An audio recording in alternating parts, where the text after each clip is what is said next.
Hi, this is Savannah from the Travelers Course. Think you missed your opportunity to study abroad? Well, maybe not. Check with us at thetravelerscourse.com, see what we offer. We are a study abroad solution for adults. So, looking forward to having you check us out. Today I'm working on a post for the Traveler's Log. That's our blog, thetravelerscourse.com/blog. And typically I'm going to be posting these on Fridays, although yesterday I got a little bit behind, didn't get it up, so it's going to be Saturday. But in the future it'll be Vocabulario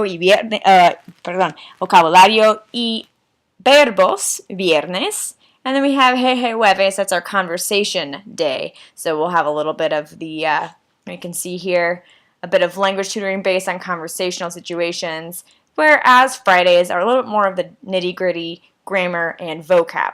So we can go ahead and get started with that, I suppose.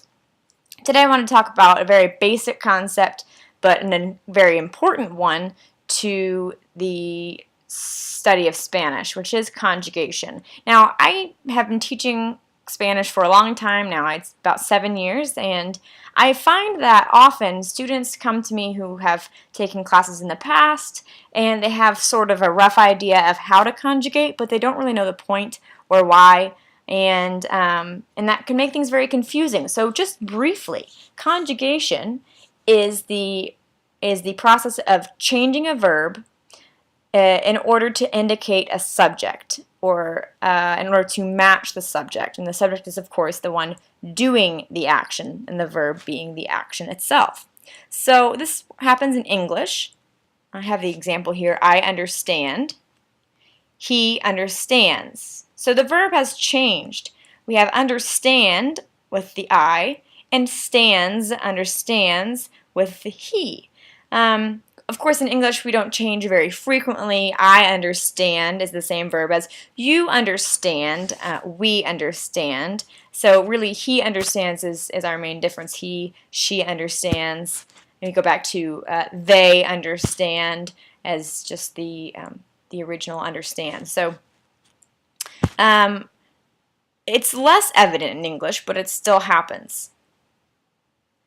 Also in English, I wanted to point out that we use these subject pronouns all of the time, very frequently, and that's because we don't have a whole lot of conjugation happening. The verb is mostly the same for most of the different subjects. Subject pronouns then become essential to understanding who is doing the action. If I just say understand, you don't know if I'm talking about me, or talking about you, talking about they, so we have to include the subject pronoun. In Spanish, we have 6 different conjugations for each verb, and those correspond to the subject pronouns listed here. So we have the subject pronouns in Spanish that we have in English. Yo is I, tú is you, we have he, she, and then this is the you formal. We have nosotros, that's we,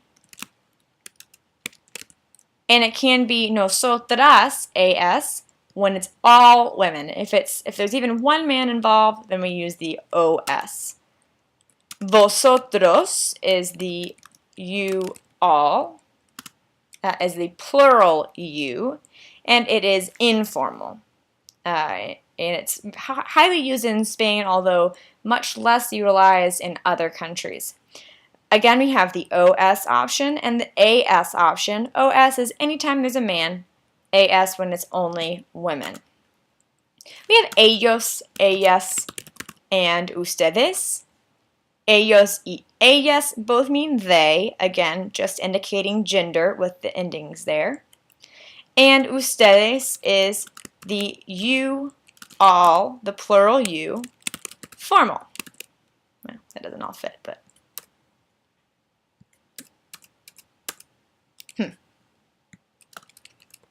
you get the point.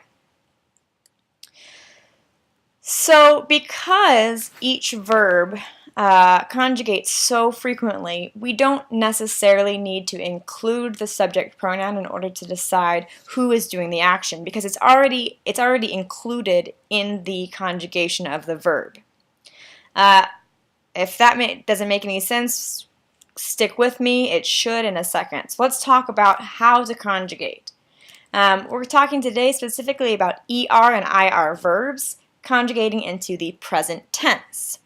And ER verbs are verbs that end in ER when they're in their unchanged state, the infinitive state. And IR verbs are verbs that end in IR when they are in their unchanged infinitive state, so before conjugation, ER and IR. When you conjugate, what you actually do is take off the ER and then add an ending. And here I've listed the endings that go on to the end. ER and IR verbs get mostly the same endings, o, es, e, hemos, eis, en. Two small differences in the nosotros and the vosotros forms right here, which we'll look at more closely above. But you take off the ER ending, or for an IR verb, you take off the IR ending, and you're left with a little stem. So here we see comer. We take off the ER, and we're left with this stem of com. Then we add the ending that is necessary. So this pattern follows the pattern listed above. We have this pattern, yo, tú, él, ella. So the yo como, right?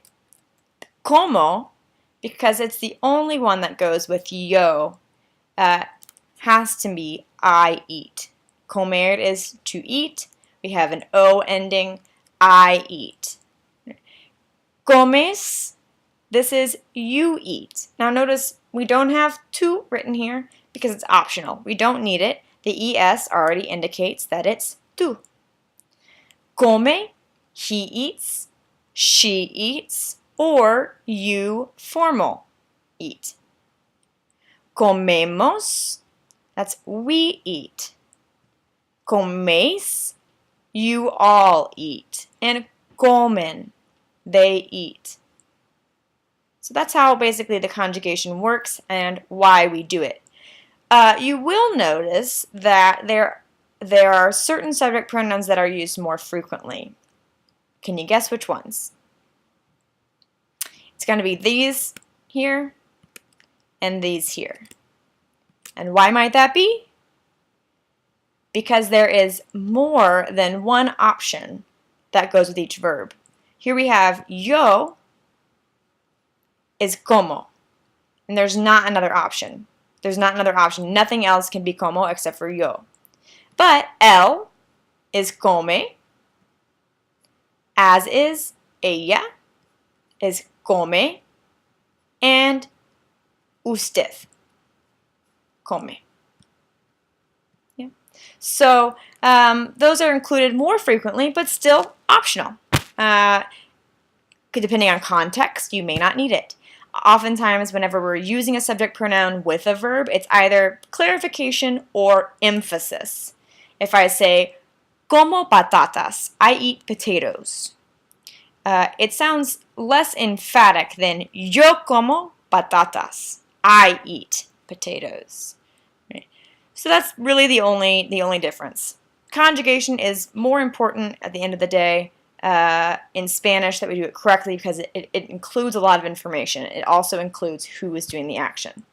So we saw here that the endings for the ER verb, we have the O, es, e, hemos, eis, en, and as I indicated down here, we have a slight difference for the IR verbs, but it's small.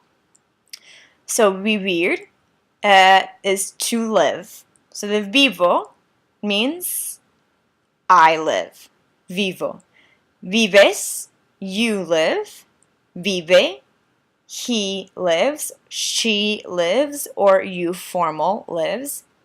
Vivimos, that's one little difference. We have hemos for the ER verbs and imos for the IR verbs. Vivimos, we live. Vivís, you all live. And viven, it's they live, or you all plural, with the you plural, you all formal live. Ustedes. Yo vivo, tú vives, él, ella o usted vive, nosotros vivimos, vosotros vivís, y ellos viven, o ustedes viven. That's the brief version of why we do it and how it works. I hope that's been helpful. I did want to point out one other little thing, and that's that yesterday we looked at a conversation, or Thursday rather, we looked at a conversation in which you don't understand what somebody says.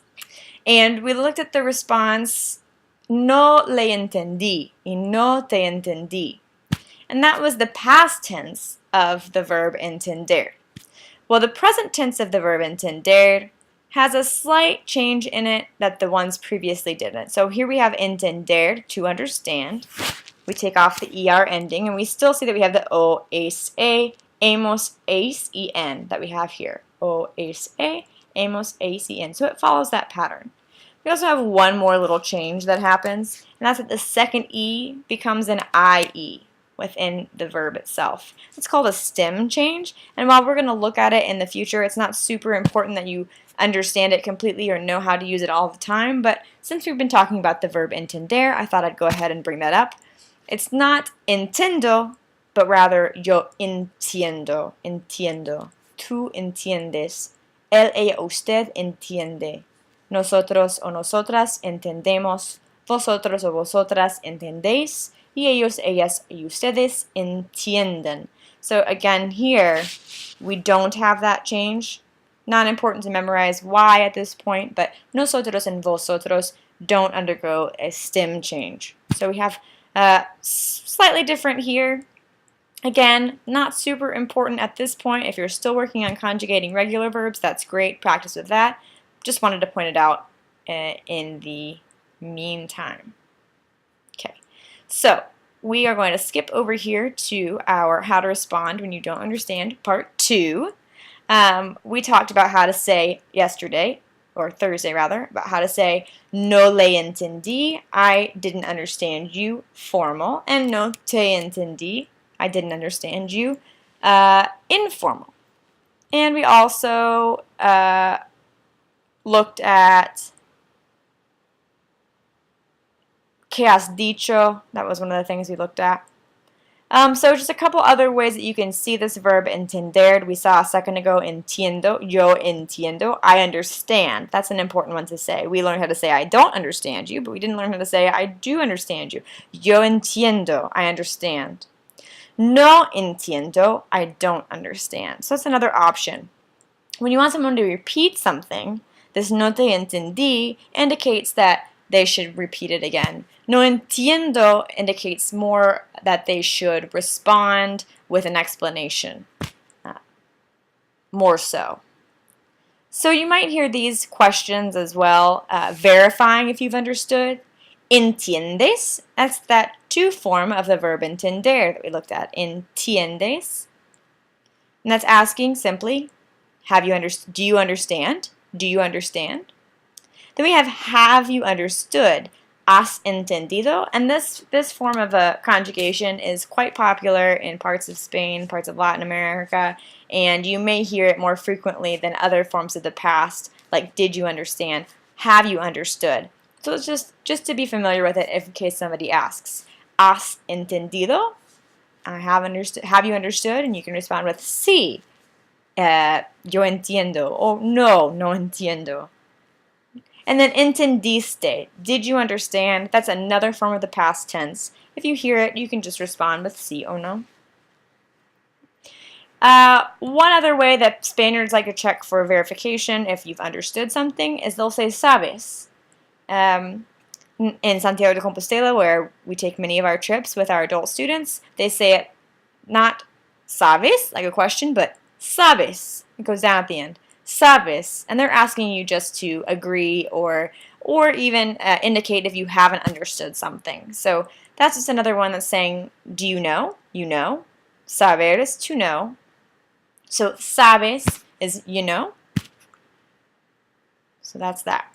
Now, I promised a little bit of vocab, and at this point, if we're still working on conjugation, there's not a whole lot of vocab that I want to worry about other than some things that can be really helpful for coping skills. At the Travelers course, we are very, very interested in getting you proficient in a way that you can communicate well, understand frequently what's going on, even if your grammar isn't 100%, even if you haven't taken Spanish for years and years. we don't think that that's important. What's important is being able to communicate. So some of these words that are basic for communication are question words. And usually we don't ask them by themselves. Usually they are involved in a context. But just to get started, you can memorize these question words. We have donde, cuándo, quién, qué, cómo, y por qué. Right? And here, where, when, who, what, how, and why. Donde, cuándo, quién, qué, cómo, y por qué. We saw cómo yesterday. I don't know if you can remember what that means. Cómo, we see that it means how, but you can also use it to respond to a question, to respond to a statement that you haven't understood. So if someone says something that you didn't understand, it's not it's not as complicated as of a way as some of the others that we looked at to say. I didn't understand. Cómo kind of means what in that situation.